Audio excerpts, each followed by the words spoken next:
Hi guys, what is up? Welcome back to my channel. I have been busy, although I have not had time to edit any YouTube videos, so welcome back. And today I'll be showing you my sitting room transformation with lots of projects in there, so let's jump right into it and don't forget to subscribe. On today's episode of Sarah Works Herself into a Nervous Breakdown, we've got project number 1, which is this renter-friendly, colorful stained glass. So cute. Then we've got this IKEA hack with some Pax wardrobes, you can see to the right there. And then we've got a first time tiling disaster. So let's get into it. Let's start with how the room looked before. Okay, this is the room before. Make sure you see that window to the left because that's going to be gone soon. Anyways, this was the room before. It's a big room. The couches were on the side of the wall and the back wall in the room, which isn't really making good use of the space because it's a really big space, and the TV on the couch on the back wall is then so far away from the TV, and we can't be straining our eyes like that. We're getting older. We don't need that in our lives. So we are going to be changing the layout. But anyways, the first thing we had to do was obviously the flooring. If you haven't seen my parquet videos with my dad yet, make sure to check them out because it was a whole siege upon itself. Here we are at the beginning of the project, full of hope and joy and wonder, and that dissipated. But anyway, so happy with how the flooring here turned out. It's an oak reclaimed parquet. Check out my other videos, see how we did that in detail. It was, I was about to say it was a lot of fun. It was not a lot of fun. It was heartbreaking work. But anyway, here is the finished floor. I think you can agree it's stunning. Let's get on to painting, shall we? The paint was kindly gifted from Lick Paints. It's purple 01. I've used their paint before, really like it. Super good coverage. And this color is sort of like a purpley, grey coziness. Speaking of cozy, who doesn't love painting in their dressing gown, am I right? Anyway, it was really bloody satisfying getting rid of all those testers that we had on the wall and just like all the magnolia in the house. So we were living with all these testers and these horrible colour walls for ages after we had gotten the floor done. So you couldn't really appreciate the floor because there was no skirting boards. It hadn't been painted yet. It was ugly. But after this, it starts to look a lot nicer.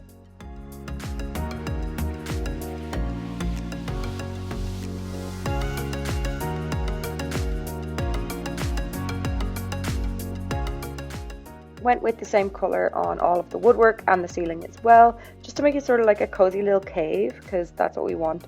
Anytime someone says my house is cozy, that's like the ultimate compliment ever. Like, I don't want chic, I don't want fun, I want cozy. That's like the goal.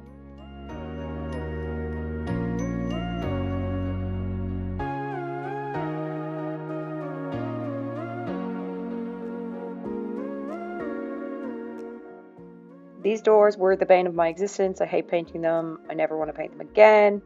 I had to paint this side and then obviously the other side, and then there's another door in the kitchen that is like this with all these stupid little panels, but they ended up looking really cool because you'll see like a little project later on where we make them look so cute. And here my partner is painting the ceiling, which is really satisfying.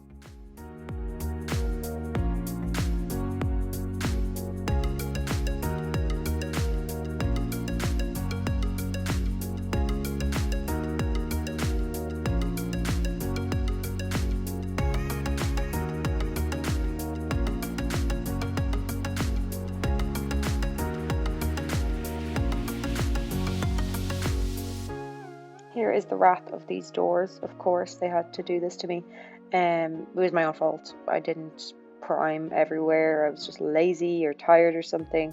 So I had to reprime them and like clean them and all that jazz. Anyways, here's a look at the room getting all painted up. It's looking cozy. I didn't really need to paint those alcoves because, as you'll see now, I'm going to fill them with wardrobes. But let's jump into our first project. Okay, when it came to these alcoves, they were sort of dead space for us. You can obviously do open shelving with these and they look really good, but for practicality reasons, we just wanted closed storage where we could actually store whatever we want and then close the doors, because we didn't want to have stuff like on display gathering dust. It's just not us. I love knickknacks, but yeah, just couldn't do it. So we found wardrobes in IKEA that fit this space, which is amazing, because it just utilizes the space so well. And then my dad came over and we used 2x1s and then a big sheet of plywood to create like a surround for them so that they look built in. So this was key. So we used 2x1s and attached them to the walls using drills and whatnot, and then attached the plywood to that 2x1 and then attach the carcass to the plywood as well. And then you've got like just seamless from wall to plywood. Obviously you can see there's like gaps and stuff, so we'll be filling them in. But I was very impressed with my dad. He just knew how to do this. I don't know how you just know how to do these things, but anyway. I don't think he'd done this before either, but it was very impressive. Then we did the same on the top with just a piece of plywood to touch the roof, and then we're putting on the doors. So I used the IKEA, it was like a Pax builder software on their website, super good, because I wouldn't have known what it didn't come with, if that makes sense. So on that website it'll tell you how many hinges you need and what doors work with it and stuff like that, and then also the internal of the units as well. So as you can see here, we removed the coving on the chimney breast because we want to put one big piece of coving all along the top, and this is it with like all of the frame in. So here is before the coving and the filler, and then when you add the coving it just looks like this has always been there. And then we're going to fill in where the wood meets the chimney breast so that it just looks seamless, like the chimney breast was never shorter than it is now. So we just got joint compound. Well, I got this because my dad left me. I have to do this by myself. I was actually really nervous I wouldn't be able to do it, but anyway, got a small filler knife and then got a big flexible one from Access Decor, and then that was really good, by the way, would recommend, and just smoothed it all out and then used a sander to get it all down. And then before painting I primed all the wooden bits, and where I used the joint compound that all need to be primed, and then I cleaned the wardrobe doors with a crud cutter, and then I'm going in with a primer. This primer is from the Paint Lab, and it's the Juno Difficult Surfaces, I think it's called, but it's very, very good. It works everywhere. So I'm also painting the internal of the wardrobes. This was not planned. I made a mistake when making up the carcasses, that I put the backer, like the backboard of the carcass, on back to front. So one was like cardboard colour and one was white. So I had to do this. But anyway, I'm really happy with it because it has like a pop of colour when I open it. This part's really satisfying. So I'm painting over where the wood was meeting the chimney breast. And I was really nervous that I was going to be able to see a big seam all the way down, but I actually cannot see a seam at all. Can't even see where the original chimney breast was. So I'm so happy we decided to bring the coving across, but also I'm so happy that I was able to do the filler okay, because I'm not good at that stuff. So I felt very proud of myself, and it gave me some confidence with this stuff. But yeah, so I'm just painting it all up to match in so it all looks seamless.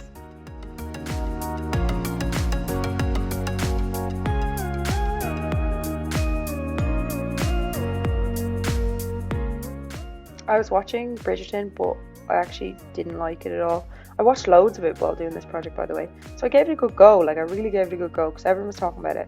And then I switched to, I think the show is called Big Boys. Really funny. Really funny. Would recommend that over Bridgerton. Anyway, here it is, and it all looks so seamless, so flawless, so cute. And when it's open, it looks like a pistachio or something. Love the colours together.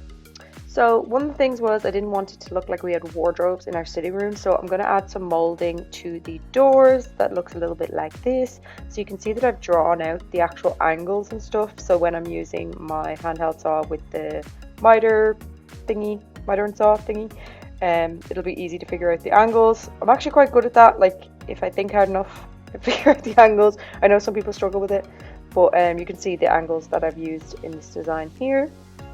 I think I should have like brought the, I don't know what you'd even call it, the design part here. I think I should have made it like longer so it's more obvious, but I think I was just worrying about getting it done, and I really should have made it longer because the doors are so long that the design is sort of lost on them. But anyway, I can always redo it at another stage.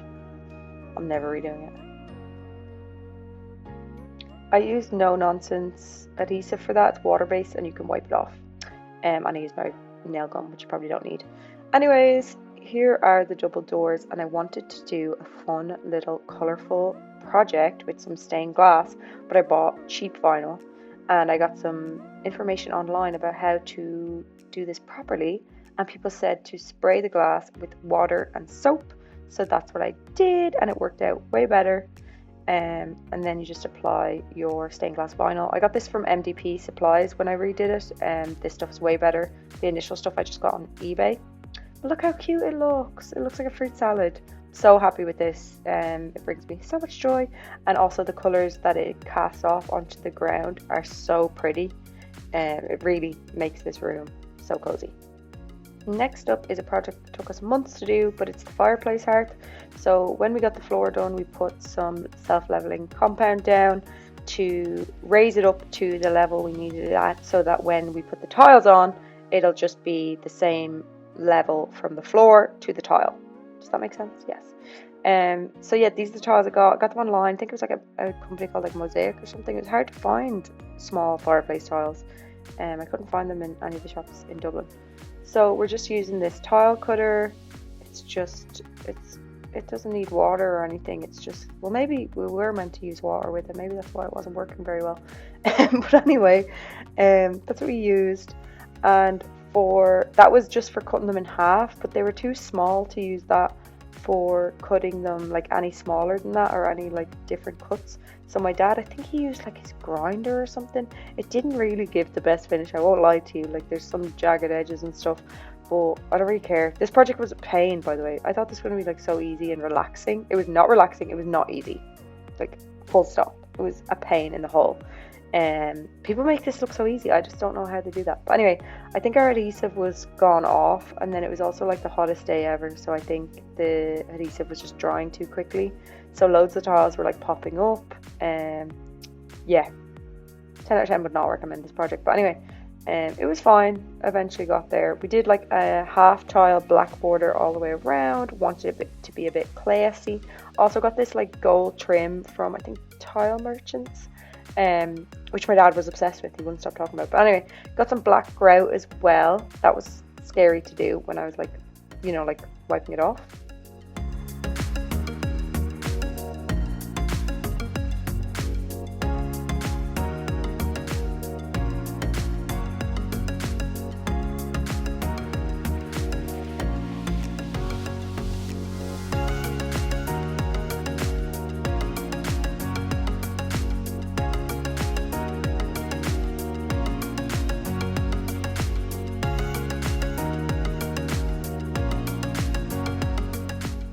Super happy with how this turned out, but no, I will probably never do this project again. But that being said, I am sort of regretting the black and white. Like, is it a bit too harsh with the floor? I don't know. Like, it's nice, but I'm sort of regretting it. Anyway, here are some of the finishing touches we put in the room. This was the light I put in, and we added some like orange curtains, and those curtain tie backs are from my mom. And here is the room before.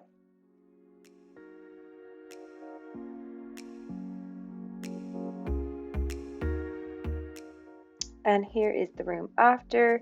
Here's a close-up look at the stained glass windows. Here are the wardrobes we did, which turned out beautiful. It's very hard to find those handles, by the way. Hard to find like nice plain gold handles. You can really appreciate the floor now as well. Here is the interior of the wardrobes, so you can get different configurations on IKEA, so have a look at their Pax wardrobe builder software stuff, because it was really, really handy, to be honest. And here's the room. This is before I added the curtains, by the way, and we also added furniture underneath that window there that I'll show you in a sec. But here is the cupboard for underneath the stairs. Here's a closer look at the wardrobes also. The couch looks so good in here. I just love the green with the purple, but unfortunately it is not staying, as my partner does not like our couch. It's so sad. Here is a look at some of the details. I love like gold finishing touches. This is a sideboard I got for free because a charity shop didn't want it. Why? Look at it, it's stunning. There's a lot of damage made to it, but at the same time, like, people can fix these things. They really should accept these things and sell them at a discounted rate. Anyway, here's another look at the hearth. It looks really cozy. Can't wait to light the fire this winter. Okay, hope you like. Don't forget to subscribe.